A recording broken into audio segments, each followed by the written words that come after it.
That one time I got ripped off for the first time in the business.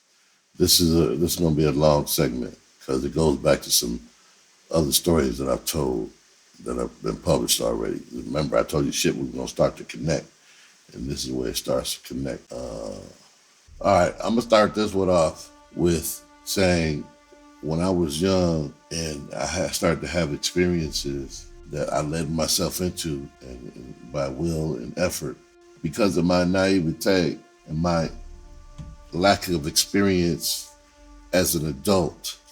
Didn't matter, I served in the military, I was still a new adult, under 25, new into the world, a married father, almost immediately.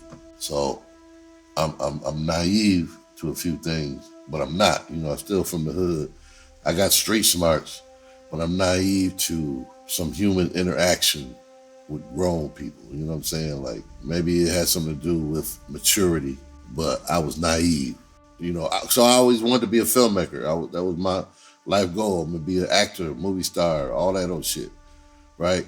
And so I met people, like-minded people. And doing this work with these people, my thought, being naive, was no matter where this takes us, we gonna always be together. No matter where we go in life, if we move to different states, we all working on the same goal, and that's to reach the top of show business, and we gonna all come together and bring each other up or do something together. That was always my mentality. That was my mentality for my family members too. I was gonna go out west, become famous, and be able to hire all my family members. And then I learned about MC Hammer, and then it was like, okay, let me slow that up. But the idea, the framework of the idea was still there. It's still valid. I wanted to be able to do for, in my naivete, I thought that that's what everybody thought. You know what I'm saying? I thought there was loyalty like that. I thought from what I saw in them putting forth this effort to do this project with me gave credence to me thinking that this was forever. You know what I'm saying? Like I said, very, very, very naivete of me, very wishful thinking, and just not having life experience to know that people are people and people are going to look out for themselves when it comes down to it. Now, I wanted to say all that to say when I went out off into life after the situation I'm about to break down, I thought I had this, and I thought this. No matter how much time passed in between that we ain't spoke to each other or seen each other, the goal was still the same. We just ain't made it there yet. So that's why we ain't got back together and formed Voltron. You know what I'm saying? So I wanted to get that part out the way. That's my thinking. So that one time I got ripped off for the first time in the business. I'm in Arizona, married, wife and 2 kids. We had a son by then. I was working as a maintenance man. I worked as a maintenance man for 1 full year. From the date I got hired to the date I quit was July 7th to July 7th. I remember that just because it was that specific. It was like from July 7th of 96 to July 7th of 97, I want to say. If not that, 97 to 98, but I'm pretty sure it's 96 to 97. So my boss was a friend, and their family, our kids together, all that, became good friends, best friends. And, his wife was an actress, model. The kids was into that too, et cetera, et cetera. So we did this project. I wrote a script, and I wanted to do a short version of the script. I made some things happen. I had a manager at the time who hooked me up with and I'm naming names, William K. Buckley. William K. Buckley. In retrospect, William wanted to be a director. He wasn't proven. He didn't have, he hadn't put anything together that was substantial for him to call himself a filmmaker. I could also name this section that one time I worked with Todd Bridges. That would have cost me a headline. That one time I made a movie with Todd Bridges. So he introduced me to this guy, William K. Buckley, lived in Inglewood, California, and William wanted the same thing I wanted. He wanted to make a movie. I got some friends together. My friend that worked with me at the job that we worked at, being a maintenance man, his wife, some of her friends, Even her mother out of Chicago, one of her friends came out of New Jersey, and they paid for this themselves. They travel, all that. I paid for filming of this and paid Todd Bridges and his brother JD to shoot this project for us in Inglewood. So everybody came out a day before. We did a rehearsal, a little family outing type of thing, and then the next day we all caravanned out. I think a couple people flew, but we all headed out to California and stayed at a hotel. Everybody paid their own hotel. It was for the weekend. We did this shoot on the weekend. It was for a project called, at the time, it was called Part-Time Mother. In the edited version of this, I'm going to show a picture, some pictures from that time, on set. Actually, you'll actually see pictures on set of what I'm talking about. They're limited; I only have a couple of them. I just recently got them in the last 5 years. But the film was called Part-Time Mother. Right now, it's called Breaking the Cycle. We changed the name a long time ago, but it was called Part-Time Mother. That's what it was called when I got a movie deal on it, which connected to a story that I already told, 3.5, when I was working for Master P, et cetera, et cetera. But this happens later. What I just spit out happens later than what I'm talking about right now. We all go out to Inglewood. We meet up. We rehearse. We meet up with Todd Bridges and his brother. In total, I ended up paying Todd Bridges' brother, I think, $2,000 to shoot this for us. We shot a section of I think the first 10 pages or something like that of the script. So I let William co-direct. I wanted to be a director. I wanted to get some experience too. So I was like, yeah, you can co-direct. So, he could have that on his resume. And I wanted to share, we all gonna get out. And that's what my mindset was. And so not thinking about, there was no paperwork done. There was no contract signed. We were all friends, because up until this point, I hadn't did any contracts or paperwork with all my friends, and everything was cool and copacetic, and everybody followed through, and et cetera, et cetera. Because for the most part, I'm dealing with like-minded people who are either models, actresses, or wannabe, et cetera, et cetera. I will tell you one thing. One of the people that was in the short is, so William K. Buckley's mother is a notable actress. She was the first Black woman on Little House on the Prairie. So you see that Black lady that's on there in the in the episodes in the first few seasons or whatever. The Black woman that shows up, that's William's mama, and she did a part in our short. So we had a piece of history. She was a kind and great and honorable lady. I ain't got no problem with her. She was dope. She was kind. She told us stories. She welcomed us into her home. She don't know. She didn't. She's probably, I'm sure she's not still with us because she was pretty old then. It was kind of her to do. She didn't have to do that. That's how old she was, if I remember correctly. She did it. I'm about to fast forward. We shot it. So let's say we shot this thing. Time has moved on. And the reason why, William has the final product. He is supposed to get it edited because we shot it on 16 millimeter film. So he's supposed to get it edited and telecine, coloring done. So that's why he has the master. So as time is going on, I end up working for Master P. Some of the stories I've already told. So if you watch some of the older videos, you'll hear this, when I worked for Master P. So I was started working for Master P after that, blah, blah, blah, blah, blah, blah. So when I was telling that story again, I ended up losing all opportunities that I had gotten after we shot that short with Todd Bridges. I ran into some opportunities, and then those opportunities dried up. So when those opportunities dried up, we still had the fact that we shot this short, something tangible that we could show a potential investor and say, hey, look, this is what we did. This is the idea. This is what we're trying to do. This is how much we need, right? So when it was time to call on William to say and reiterate, hey, I know everything fell apart with the other stuff I had going on, but, at least we still got this short. But it was never edited, and it was not, to my knowledge, it was never colored either. We've never seen the finished product to this day. It's been almost 30 years. We didn't have no video of it.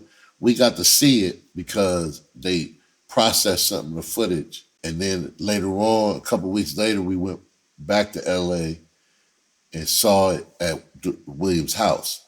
He showed it to us at his house, like some footage or some shit. Because again, it was on 16 millimeter. He ain't just popping it in, some shit and hitting play. So that's how we saw it. Again, time goes on, and I get these other opportunities of working for Master P, blah, blah, blah. Go, I'm high, and then all that shit dries up, right? But we still got this short that we shot. Another, a last resort opportunity to get some money to make this movie. I'm on the phone with William, and I say to William, I say, yo, it sucked everything that happened, man. And William's quiet.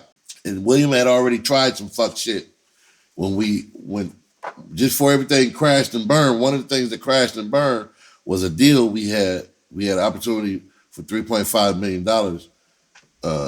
with an investment group, we'll call them. And William fucked it up by doing some shady shit, putting evil thoughts in people's head of greed, distrust. He was trying to sow distrust amongst friends who know each other. And I had to call it out. I'm like, you let this, like, I ain't gonna get into it because I've already told that story. No, it's important. Let me tell that story. So the deal that we had, part of the thing that came crashing down, we had this opportunity to get some money from the ball players that the females of the project brought to the table.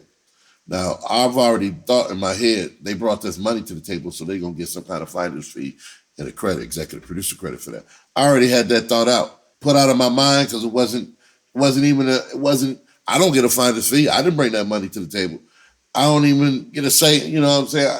Yeah, it's my project, but I didn't even think twice about it, right? So I'm on the phone with one of the girls, because they liaisoning between me and this money for this project, right? And she's asking these questions that, in retrospect, questions that should have been asked before anything took place, and it would have been legitimate for her to ask. I still probably would have taken it back like, oh, okay, well, let me kick on the business shit then. They want to be like, it's right. They write, they write about it.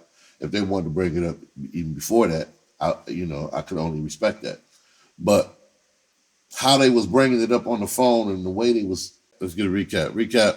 I was explaining part of, after we shot the short, how opportunities came our way. One of the opportunities was we had regaining access to possible $3.5 million to shoot this movie. And we were on a phone conversation, and I didn't know William was on this phone call. So I'm noticing the questions that one of the young ladies is asking me, which is a legit question. And I answered it right away. I was like, because they asked me about a finder's fee. So who gets finder's fee, for bringing the money to the table, and what is that credit, and what does that pay, and all that type of shit? I'm like, yeah, y'all get the finder's fee. Y'all brought them to the table. I don't get shit. Oh, you don't get nothing? No, I don't get nothing. Why would I get something? And y'all brought them to the table. And then William says something. I'm like, and then it's now starting to make sense where these questions is coming from. Well, how long you been on the phone? Why you ain't say nothing? Like, well, that's sneaky. Like, you ain't say hi or nothing. You just on the call, the conversation with them. And I was like, those questions seemed like it was somebody in their ear, because it was unlike them to be questioning me in that way, like I was gonna steal from them or something, right? So I'm like, yeah. I was like, we don't get any finder's fee, me or William, and I made that clear. And William was saying something, I can't remember what he was saying, but he was hemming and hawing, trying to figure out a way to get more money. I was like, yo, somehow we quashed it and we moved on, right? So now we back at everything fell apart, the Master P thing and some other shit I had going on, and blah, blah, blah. So everything fell apart, but we still got this short. So I'm on the phone and I'm like, yo, yeah, man, it's messed up. Everything fell apart, yo, but at least we still got the movie. We got the short. William says to me on the phone, no, I got the movie. I'm like, what? He said, I got a movie. 12,000. I'm gonna need 12,000 for it. I paid for everything. What the fuck is you talking? Like, I thought he was joking at first. She was in a heart attack because to this day, he still got it. We never paid him. We never paid his ransom. Because that's what it was. It was a fucking ransom for some shit that we all, not only did I pay cash for the services rendered, top bridge and all that and everything, the catering, all that old shit. My friends came out of pocket. So he ripped all of us off. Like on this one phone call, this short phone call, when I'm calling him, it was literally the last reason. Like I was riding high, man. After we shot the short, things started happening. I got hired to write this movie for this rapper. Then I got work for Master P, work on the movie Foolish. And then I got, okay, I'm about to get 3.5 million. And then if I had this meeting with Master P, I might get more funding for the. So shit was happening. I was riding high. And then everything fell apart. And then I'm on the phone with this nigga. He says to me, nah, I got a movie. And I need 12,000. Yo. He was so dirty that he tried to force us to pay him $12,000 to get them. Like we ain't giving you shit. He sent a fake letter from a fake attorney trying to put it some way that we owed him $12,000 for whatever reason. And like, I was like, man, I wasn't no lame. As a layman, I looked at that shit like, nigga, please. Ain't nobody, nigga, this shit looks so goddamn fake. Get the fuck out of here. Ain't nobody paying you that shit. How you gonna sue me for my shit? It's like you literally suing me for my shit. Like, you open yourself up for discovery, nigga, you was done. Like, all the witnesses are willing and ready to sign an affidavit on my behalf for what the fuck you just did. It's still in our movie. He was trying to, yeah, man. I ain't spoke to him since. Since that phone call, I haven't spoken to him. I haven't seen him. Haven't heard anything in the industry. And I've been, all up and through the industry. I, lived all around California and hadn't seen or ran into William not once. I wonder if we were in the same space and not realized it. Because from the time we shot that short to the time I got my foot in the door and doing stand up and writing, doing all that old shit, I lived all over California. I was doing all kind of shit, back and forth, doing and never ran into him, never heard of him, never. So I always wonder, like, that motherfucker still in Inglewood. What did he do with that piece of property of ours? What did he do with that film? I always watch movies that were along the same subject matter or template, because all my movies have a twist to it, sort of like some M. Night Shyamalan shit, but better. So I was always looking for those, like this motherfucker sold my shit to somebody, because he had a visual piece. He didn't have unless he kept the script, he probably, if he's gonna be a thorough thief, I hope he kept the script, because we only shot it short. So, to take that short and show it to somebody, because the sound wasn't synced with the 16 millimeter film either. So that was another process that had to sync the sound. But so when he showed us the footage, he literally only showed us the footage. And watching just the footage and what we shot, that shit was dope. Yeah, that was the first time I got ripped off dealing with Hollywood. And that shit stung. That shit hurt. The effort and the hard work that we put into putting that shit together, man, I bust my head in the shower at the hotel because I played a postman, a mailman. I'm on some poetic justice shit, played the mailman, and I had a Band-Aid on because that morning taking the shower at the hotel, cracked my damn head on the shower bar, man. I mean, like, I probably concussed myself. Just opened up my head, man. So when I said that thing in the beginning about my mindset was that when we go off into life, after all that shit happened, there was no conversation that was had.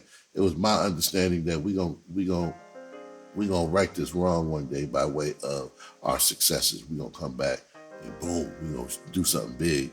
That was my mindset. So I want you to keep that in mind for future videos, because it's going to come back around to a story about the current situation and how people will do you in this business.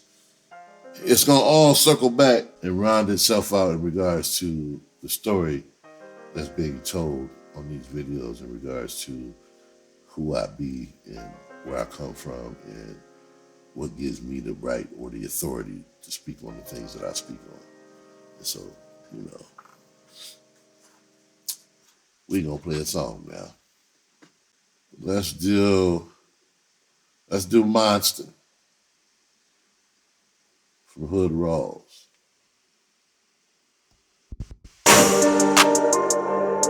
Yeah.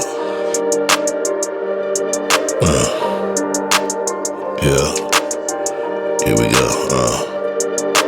If I did what niggas do to me, they call me a monster. Fuck around and find out. If I did what niggas do to me, they call me a monster. Yeah. Fuck around and find out. I ain't no gangster, but I ain't no wankster either. I choose to use my skills for good, encourage my people.